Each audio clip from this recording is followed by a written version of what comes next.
Bonjour et bienvenue chez Subtil, une invitation à la renaissance des terroirs et du goût véritable. Il y a un peu plus d'un siècle, ce n'est pas si vieux, notre planète était encore quasiment immaculée. Mais depuis des décennies, la planète souffre et s'épuise à grande vitesse. L'absence d'une prise de conscience sérieuse de l'environnement dans les pratiques agricoles et industrielles ont des répercussions sur les ressources naturelles très alarmantes, entraînant la destruction de la biodiversité, indispensable au développement de la vie sur Terre.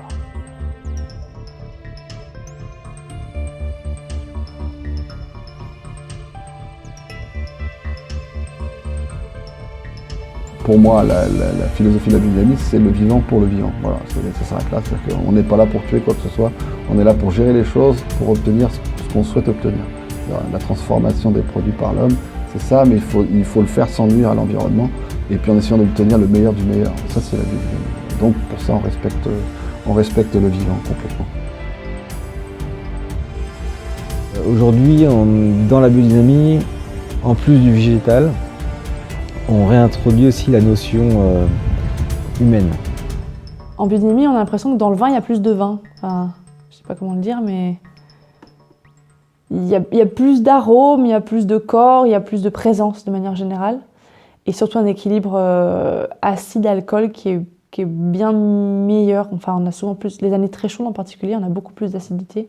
Et du coup, une tenue qui est meilleure, quoi. La biodynamie, je dirais, est un outil organique extraordinaire pour aider chacun à surexprimer les choses. La biodynamie intègre toute cette relation qu'on a avec le cosmos et on travaille sur un axe tertiel, si on peut le dire comme ça. Aujourd'hui, on est dans un monde qui est très matérialiste, très cartésien, où on réfléchit beaucoup par la chimie, par ces choses-là, et on a complètement occulté en fait toute la partie énergétique et tout ce qui nous entoure, qui va en dehors du sol et de la matière qu'on peut toucher. Et relie véritablement tous les différents mondes.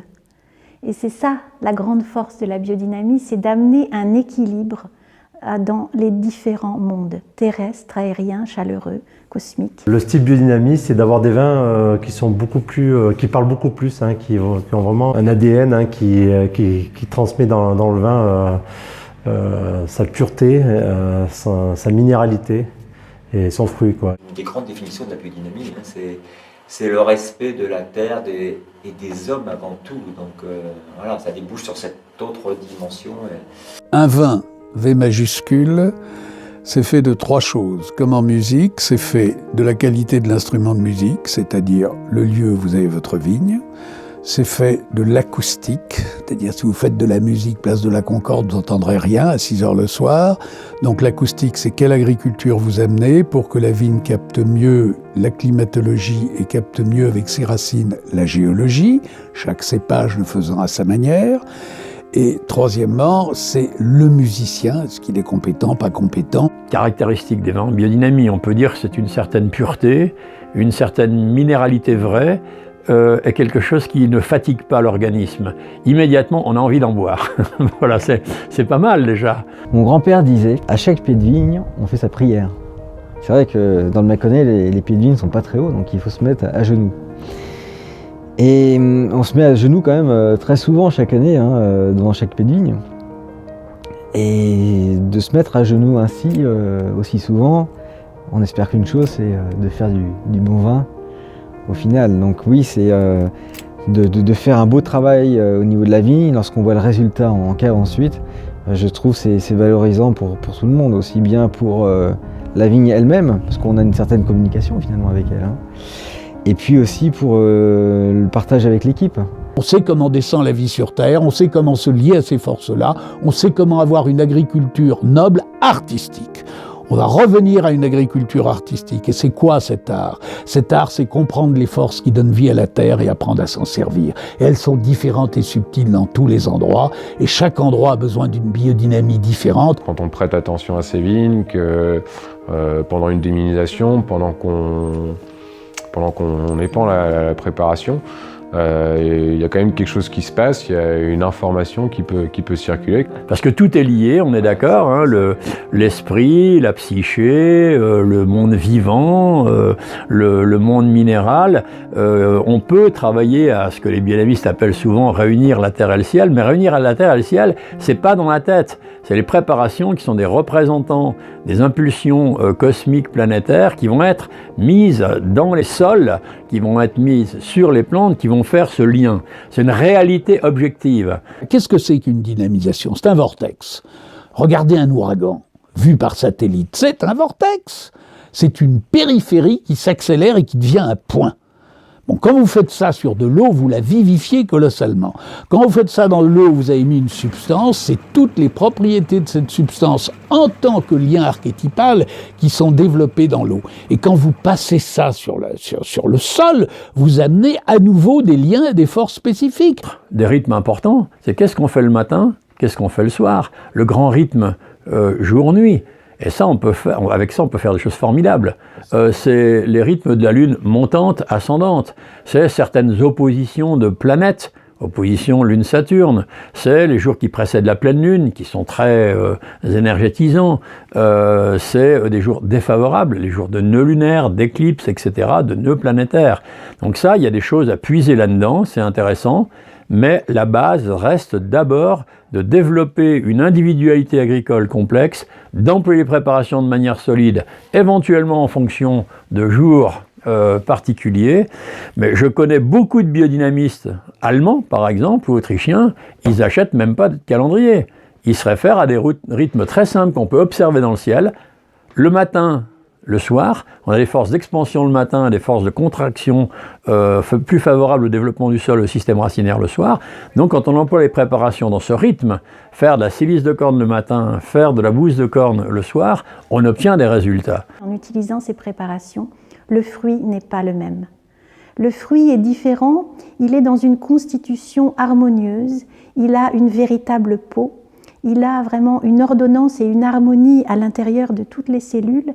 Et donc forcément, vous avez là un potentiel pour élaborer, n'est-ce pas, un vin de qualité avec ses caractéristiques du lieu. Même les sols changeaient de couleur, c'est-à-dire qu'on voit des sols de gens qui travaillent en conventionnel. Bon, en Bourgogne, on est sur des sols calcaires et quand les sols ne respirent pas bien, ils se caractérisent par une couleur jaune qui est due aux hydroxydes de fer, qui veut dire que l'oxygène ne circule pas bien dans le sol. Vous passez en biodynamie et en 10 ans, le sol devient rouge.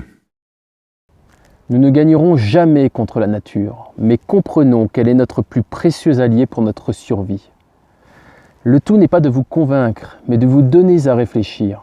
Pour les gens inquiets pour leur santé, conscients des enjeux climatiques, amoureux de la terre, amoureux des vrais produits du terroir, qui redonnent à la notion d'appellation tout son sens et sa grandeur. Je les invite à découvrir et partager dès maintenant ces grands vins de terroir qu'offre uniquement la biodynamie, autour d'une dégustation assurément conviviale et subtile. Je vous souhaite un très bon voyage à travers ce reportage.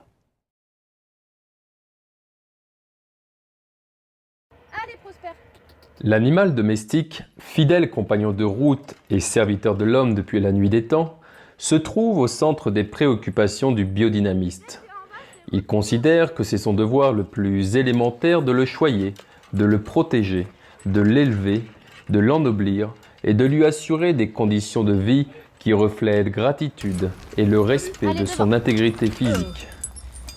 C'est bien mon gros.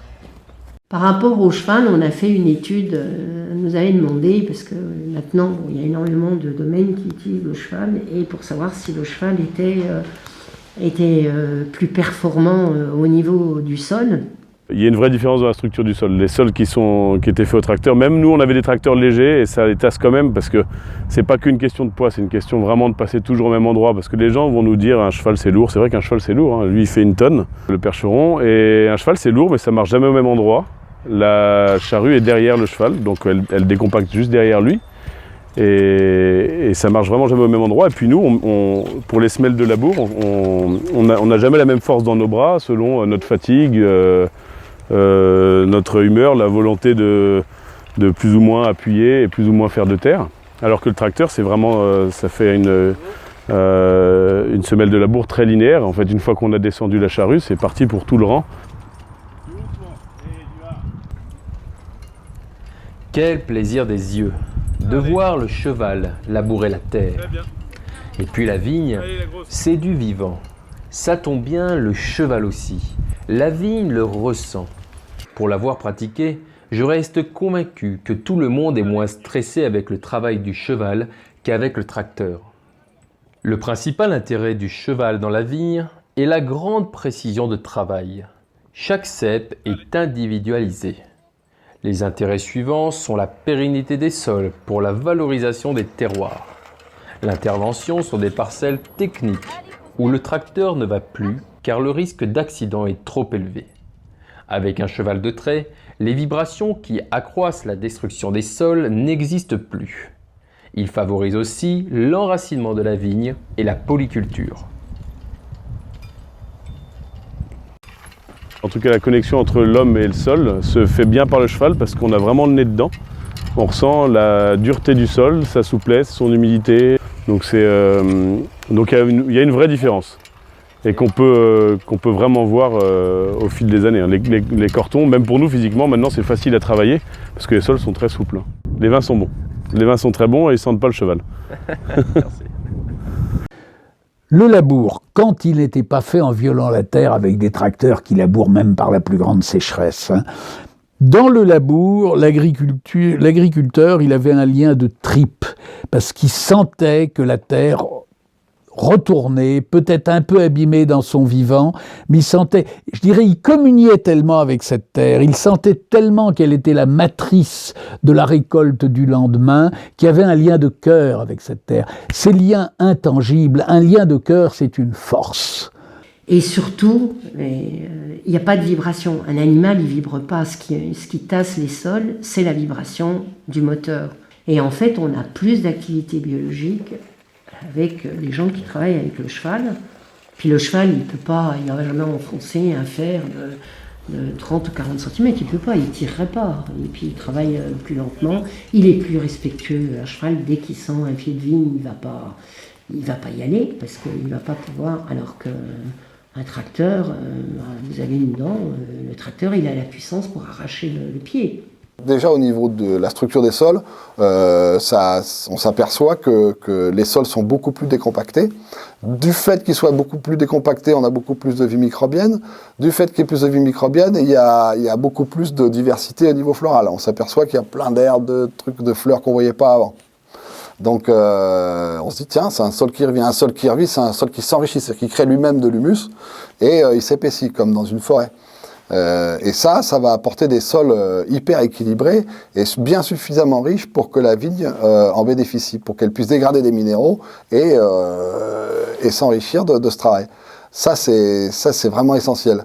Et le problème surtout, c'est qu'actuellement, les gens qui ne travaillent plus les sols, ils ont des engins de plus en plus lourds, donc ils tassent de plus en plus.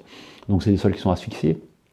Donc on n'a plus de vie du tout aérobie, on n'a plus de la vie anaérobie. Hein. Donc normalement les sols sont en anaérobie mais profond. Mais normalement les 10, 20, 30 premiers centimètres du sol, on doit avoir de l'air, on doit avoir de la vie, on doit avoir des choses comme ça. Et donc là on n'a plus rien du tout, quoi. On n'a plus rien du tout. Le cheval, quand il bute sur quelque chose, il s'arrête. Quand vous décavignonnez, s'il sent un pied de vigne, il s'arrête. Il y avait dans la sensibilité du cheval une communion aussi avec le lieu. Le passage d'animaux sur une vigne, le passage, pas sa fumure, est un plus pour la vigne. Je dirais, quand vous rentrez dans la subtilité de ce qui donne la vie à un sol, vous pouvez aller dans un sens complètement différent.